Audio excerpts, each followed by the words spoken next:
You're listening to Radio August.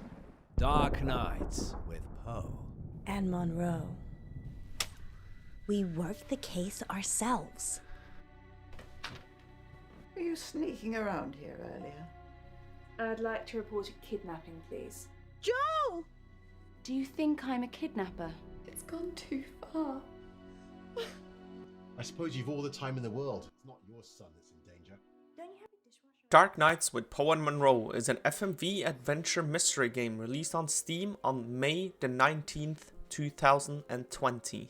The game is published and developed by the Aveki Studios.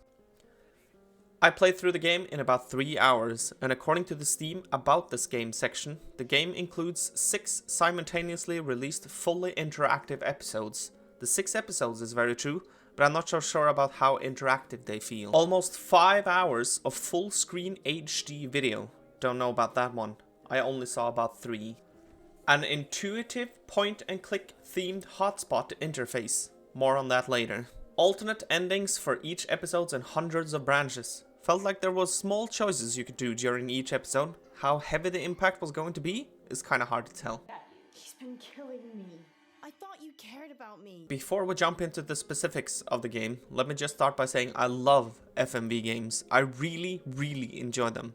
Everything from Phantasmagoria to the newer ones like Her Story. I have also played the 2 previous FMV games the Aveki made, which is called Shapeshifting Detective and The Infectious Madness of Dr. Decker, and I enjoy them both. So having played FMV games like Phantasmagoria 1 and 2, Harvester, Shapeshifting Detective, The Infectious Madness of Dr. Decker, Contradiction, Interrogation Files, Portal Land's End, and so on, I feel like I'm somewhat qualified to talk about what you can expect from an FMV game. Dark Nights With Poe and Munro.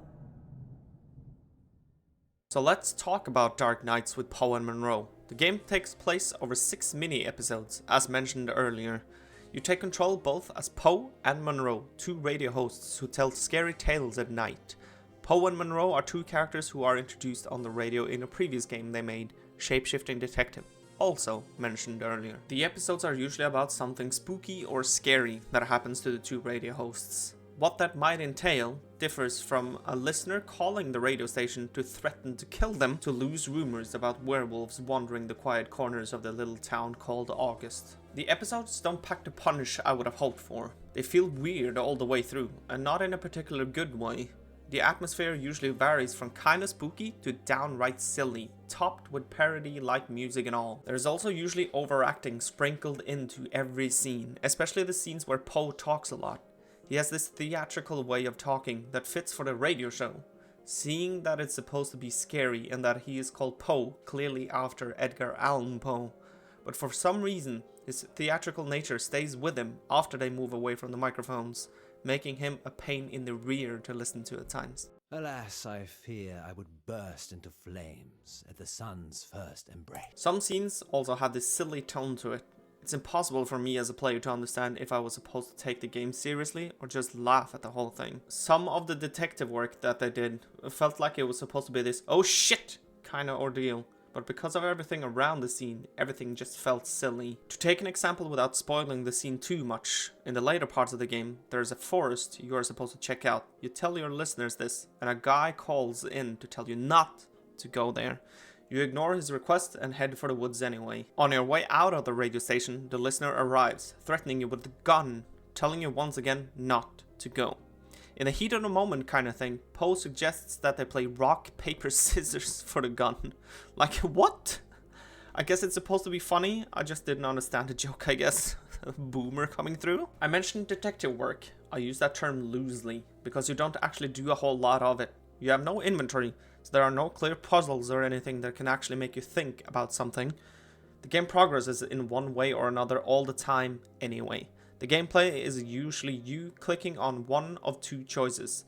They can be as mundane as which noise to play next on the radio, to run like hell, or to try to help the other radio hosts you are not controlling at the moment. I always chose to help, and it didn't seem to matter. It always just worked out in the end. There are also certain gameplay parts where they want you to click on an object in a hurry. Like if someone is throwing something towards you, you need to click it before the ring around the object disappears. This feels like a cheap way for the game to make sure you're paying attention the entire way through. So all of these elements makes it hard to stay engaged all the time when playing Dark Knights with Poe and Munro. The overly cheesiness to the acting, the downright silly scenes, the choices that doesn't always seem to matter, the lack of choices to begin with. There are only a small handful of times you are actually able to decide where you want to go next. The game decides this for you 90% of the time. I don't know if there's too much else to this game. When there are mini stories that doesn't feel particularly engaging or exciting, a lack of choices that actually matters, and no puzzle or mystery, it's a difficult game to recommend. I was hoping Dark Knights with Poe and Munro would offer something that Dia Vecchi Studios' other games did, solve this mystery kind of deal, where the infectious madness of Dr. Decker had the player interviewing a bunch of patients, and we had to pay attention to what they were saying, because the game would only progress if we actually paid attention, because you had to type in responses following up on their statements, etc. This game felt like a step back. Where other FMV titles like The Brilliant Contradiction forced the player to pay attention to what everyone were saying so that we could find contradictions in their statements, this game did none of it. The questioning were usually done from point A to point B, even without a text indicating what our character was going to say. You only got icons indicating the questions we were going to ask. A picture of a man, a picture of a knife, or some other picture, making it hard to tell at times what we were actually going to ask the person in front of us about. No inventory, so no way of making this like a point and click type game where you need to combine certain items with each other or figure out where the piece of cloth is supposed to be used. This is basically a movie where you make choices where it's hard to tell how much they actually impact the final result. I would suggest that you play Shapeshifting Detective or Infectious Madness of Dr. Decker before this one. The quality of this game felt like a step back. How long is this story? It's just a quickie, but if you'd like it longer, there's plenty more I could queue up. So the premise of Critical Eye is not to give you a full-blown review, hence the length of this video. But it's to give you an indication if I like this game or not, and if I recommend it or not, based on a few overarching things. I'm disappointed to say I didn't like this game. I was looking forward to it, seeing how much I liked the 2 other games they released, but this one let me down. The few positive notes of the game that I can think of is the pricing, coming in around $10, and the fact that it's another FMV coming out in 2020. These types of games are slowly making a comeback in modern times, which is very cool. But that makes it all the more disappointing to not be able to recommend this game. That concludes this episode of Critical Eye. Hopefully you enjoyed it. If you did, please consider leaving a subscription, a thumbs up, or some sort of other support. Also consider checking out the various links on my YouTube page. I stream on Twitch under the name PrezWaste. I would also suggest that you leave comments down below with other FMV games that you want me to check out. This episode has been fun to make. Been way too long since the previous Critical Eye. I'll try to get around to making these more often. So, thanks for watching, take care of yourself and each other in these difficult times. I love you all.